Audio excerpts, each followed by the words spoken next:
तो पिलामाने आजिर भिडियो रे आमे आलोचना करिबा खोर्धा जिल्लार किछिटा बछा बछा जीके क्वेश्चन जहाँकि आपणकर ओडिशा होम गार्ड तथा अन्य समस्त प्रकार परीक्षा पई उपयुक्त रहिबो। तेणु करी केवल खोर्धा जिल्ला पिला नुह अन्य समस्त जिल्लार पिला मध्य एही भिडियोटी को निश्चित भाବରେ देखंतु। चलंतु डेरी न करी भिडियोटी को आरंभ करिबा। तो हमर प्रथम प्रश्न हेउची खोर्धा जिल्ला केबे गठन होइतिला? उत्तर हेउची 1 एप्रिल 1993 मसिहा। द्वितीय प्रश्न केउ जिल्ला ठारू अलगा होई खोर्धा जिल्ला गठन होइतिला? उत्तर हेउची पुरी जिल्ला। तृतीय प्रश्न खोर्धा जिल्लार नाम केबे खुर्दारू खोर्धा होइतिला? उत्तर हेउची 2000 मसिहा। परवर्ती प्रश्न केउ ओडिया शब्द द्वयरू खोर्धा शब्दटी आसी अछि? उत्तर हेउची खुर ओ धार। खुर ओ धार शब्द मिसिकी खोर्धा शब्दटी उत्पन्न होइछि। परवर्ती प्रश्न खोर्धा जिल्लार आयतन केते? उत्तर हेउची 2813 वर्ग किलोमीटर। परवर्ती प्रश्न खोर्धा जिल्लार जनसंख्या केते? उत्तर होची 22,51,673। सेति मध्यरु आपनकर पुरुष रहिचंती 11.67 लक्ष एवं महिला रहिचंती 10.85 लक्ष एवं सेक्स रेशियो रहिची 929 टी महिला रे हजार माने 1000 टी पुरुष रे 929 टी महिला। तापर देखंतु परवर्ती प्रश्न खोर्धा जिल्ला रे केतोटी ब्लॉक और केतोटी तहसील अवस्थित? उत्तर हेउची 10 टी बा 10 टी ब्लॉक एवं 10 टी तहसील अवस्थित। परवर्ती प्रश्न खोर्धा जिल्ला रे केतोटी उपखंड बा सब डिविजन अवस्थित?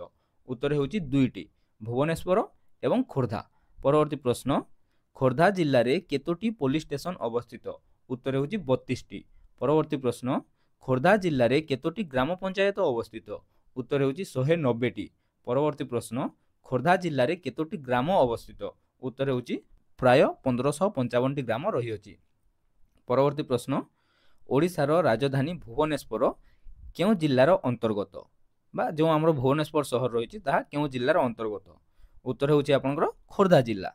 परवर्ती प्रश्न खोर्धा जिल्लार प्रसिद्ध मंदिरर नाम कोन? उत्तर हेउची लिंगराज मंदिर। परवर्ती प्रश्न खोर्धा जिल्लार प्रसिद्ध जूर नाम कोन? उत्तर हेउची नंदनकानन जूलॉजिकल पार्क। परवर्ती प्रश्न खोर्धा जिल्लार साक्षरता हार केते?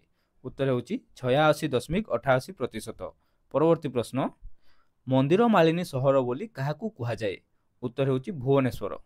परवर्ती प्रश्न देखंतु एटी किछिटा प्रसिद्ध स्थानर नाम मु लिखि देइछि जथा आपनकर लिंगराज मंदिर, खंडगिरी और उदयगिरी, नंदनकानन जूलॉजिकल पार्क, चिलिका ह्रद, कांजिया ह्रद, चंदका हाथी अभयारण्य, धौलीगिरी माने धौली शांति स्तूप इत्यादि आपनकर भुवनेश्वर बा आपनकर खोर्धा जिल्लार प्रसिद्ध स्थान गुडा।